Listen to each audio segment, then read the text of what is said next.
Alright, in this video, I'm hoping that I can share my opinion on what could be possibly the safest investment in the actual stock market for a teenager or young person. So leave us a like and subscribe and stick to the end of the video to figure out what could possibly be one of the safest investments for your first investment as a younger person or a teenager.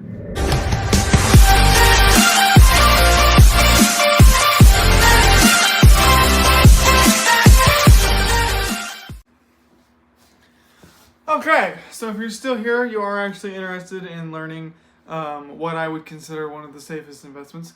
So I can appreciate that fact. And I also assume that you did leave your like and you subscribe to the channel, making sure you are kept up on all of my investment news and how to grow yourself and grow your finances at the same time. So thank you for sticking around and stick to the end of the video, as you will get the most value out of that. Okay, so what I'm going to do, I've got my little outline right here on my iPad, on my little cute little stand. So we're going to go over why I haven't invested, what I'm going to be using to invest, and how much, and in what. So the first one, obviously, outlined, letter A, why haven't I invested? I've worked a lot of years for a younger person. I've worked, for 3 or 4 years, three years now, and I've racked up quite a bit of money, and I'm really not interested in losing all of it, right? So I think that would be probably one of the biggest reasons most people do not start investing right away. And then that's also the same reason, though, why they wake up one day and say, oh, I wish I would have invested in that, because I would have $200,000-$400,000, right? So I am going to start, make myself get into it, because for graduation, I did receive $1,000 specifically for investment, so it's none of my personal savings that are going into it. It's all just extra. I'm probably going to be using just like a mobile trading app like Robinhood or Webull or something like that, just because I think it's the cheapest option, and it's probably one of the easiest as an 18-year-old who who is involved in a lot of work and a lot of extracurricular activities, and who is still in college. It probably makes the most sense just to go through and use myself. With that being said, the great Warren Buffett said most people should not own stocks because they cannot just leave it alone. And in the era of everything is now, it's really not a good idea to sit there and invest in personal and individual stocks such as your Tesla and your Amazon, your Google, your Ford, your General Motors. It's probably not the best for a beginner like myself to get into. So I have deduced all the way down to put my $1,000 into something like the S&P 500. I just think it's going to give me the most amount of return for not having to sit here and individually wake up in the morning and sit here and watch how the stock market's doing and trade things every day. I just don't. I'm not interested in that. So I think I am going to do something probably like the VOO or the QQQ. I was watching Zeke with the Dream Green show, and he mentioned that he more like showed us on screen how well the VOO versus the QQQ did. The QQQ fund ended up doing better than the VOO by about $100,000. So that's kind of where I'm leaning towards right now. Once again, I feel like it's going to provide me with the best safety that I can have, with my $1,000, so I don't lose a whole bunch or probably none. So what I'll be doing is putting the initial $1,000 in, and then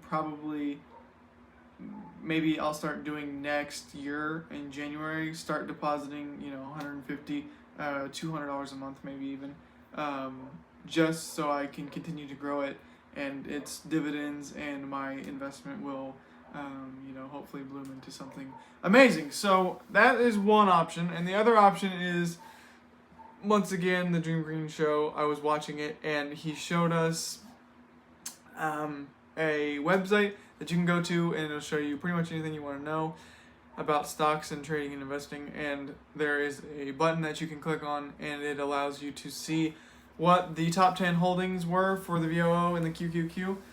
They were pretty much the same.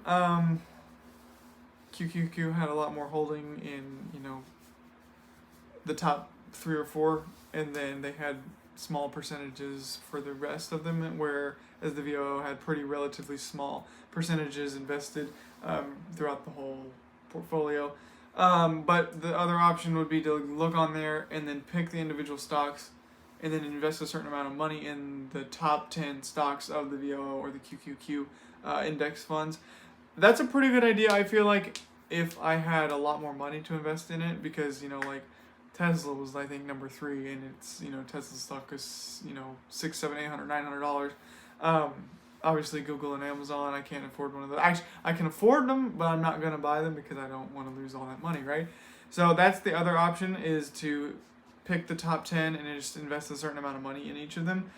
That would be a good idea. Like I said, I think if I had more money to put into it, I just don't feel like that's the best for me to do like right now. So probably what I will do is this coming week, and I'm obviously going to film it and make a video out of it, is put my money into something like the VOO or the QQQ index funds, and then continue to add each month. Probably it'll be close to probably $200 a month. Put it in there, and then hopefully that will sprout and bloom into something amazing. And then I have also on here, after that gets to be, racking up quite a bit of money in there and it's making pretty decent returns on its quarterly yield, what I'll probably do is, after I've made more money, is go in and invest it in individual stocks such as Tesla, Amazon, Google, things like that. Then I can, have my index fund that is probably never going to lose money. And if it does, it's only going to be a small percent on the daily. And then I'll have my individual riskier stocks, if you will, once I'm more comfortable knowing how to trade and all that different things. So if you enjoyed the video, please leave a like, and I appreciate you staying all the way to here. And then I'm going to try and leave a video around here somewhere. Go ahead and watch that. It's a little bit more about me, and I think it's probably going to be my video about budgeting, which is also extremely important. So click on that, go ahead and watch it all the way through, and leave me a like and leave me a comment saying that you watched my video all the way, and then you got recommended to the other one, so you went and watched that. Go ahead and leave me a comment, and just leave me a comment on what you guys think about my strategy here as a safe investment for a teenager. Let me know what you think about that, and keep living your best life. Thank you very much for watching the video. I'll see you guys next time.